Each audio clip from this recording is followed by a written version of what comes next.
ICC यानी international criminal court क्या किसी देश के प्रधानमंत्री या राष्ट्रपति के खिलाफ वारंट जारी कर सकता है या उन्हें गिरफ्तार कर सकता है?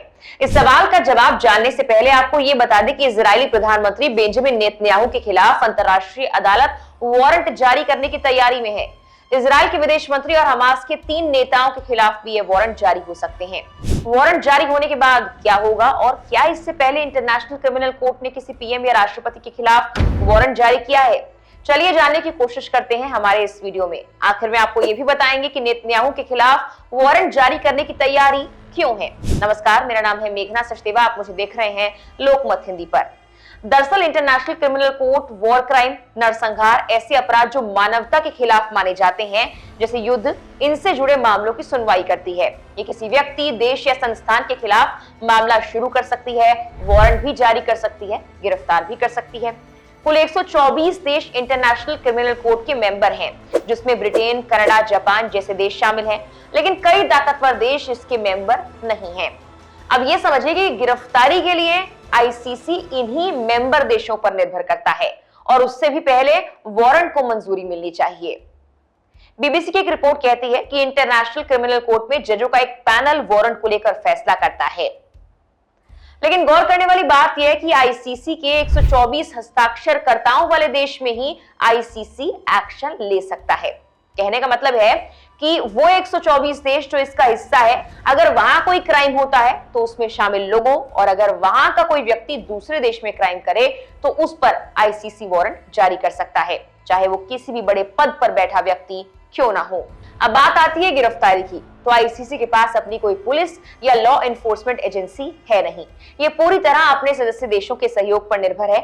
आईसीसी के सदस्य देशों में Argentina, Austria, Bangladesh, Belgium, Canada, Congo, Denmark, Estonia, France, Germany, Hungary, Japan, Kenya, Luxembourg, Maldives, New Zealand, Netherlands, Poland, Portugal, South Korea, Sweden, Spain, Tajikistan, UK और वेनेजुएला जैसे देश भी शामिल हैं। कोई देश सहयोग के नाते किसी को गिरफ्तार करता है तो उसको आईसीसी मुख्यालय की डिटेंशन सेंटर में रखा जाता है। आगे बढ़ने से पहले ये बता दें कि भारत आईसीसी का मेंबर नहीं है। सन 1998 में जब अंतर्राष्ट्रीय अपराध न्यायालय ने रोम संधि को अपनाया था तो भारत इससे दूर रहा था। बाद में भारत की तरफ से बताया गया था कि भारत ने इसीलिए हस्ताक्षर नहीं किया क्योंकि ये कई ऐसे अपराधों को न्यायालय के दायरे में लाता है जो राष्ट्रीय अधिकार क्षेत्र के अधीन है। खैर, आगे बढ़ते हैं। इजराइल, रूस, चीन और अमेरिका आईसीसी के मेंबर नहीं है, ना ही उन्होंने हस्ताक्षर किए। तो फिर इजराइल के पीएम पर कैसा एक्शन? इसका जवाब है कि आईसीसी का ये कहना है उसके पास युद्ध में आपराधिक कृत्यों पर मुकदमा चलाने का कानूनी अधिकार है, क्योंकि फिलिस्तीन हस्ताक्षर करता है। इसका अधिकार क्षेत्र उन फिलिस्तीनी नागरिकों पर भी है जिन्होंने इजराइल के क्षेत्र में अपराध किए या जिन्होंने फिलिस्तीन में अपराध किए हैं।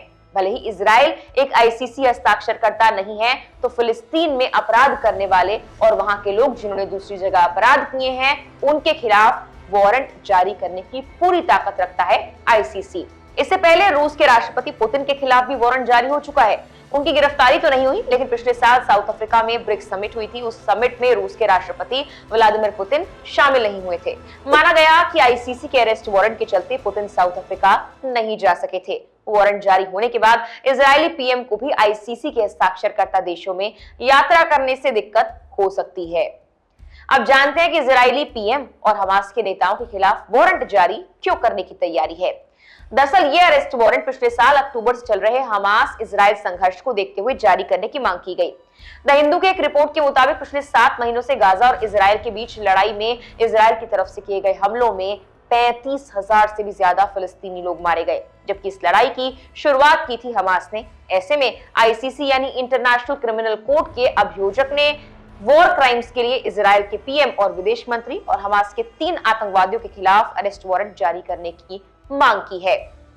इंटरनेशनल क्रिमिनल कोर्ट अब तक कुछ 46 अरेस्ट वारंट जारी कर चुका है और 21 लोगों को आईसीसी डिटेंशन सेंटर में रखा जा चुका है, जबकि 17 लोग भगौड़े भी हैं।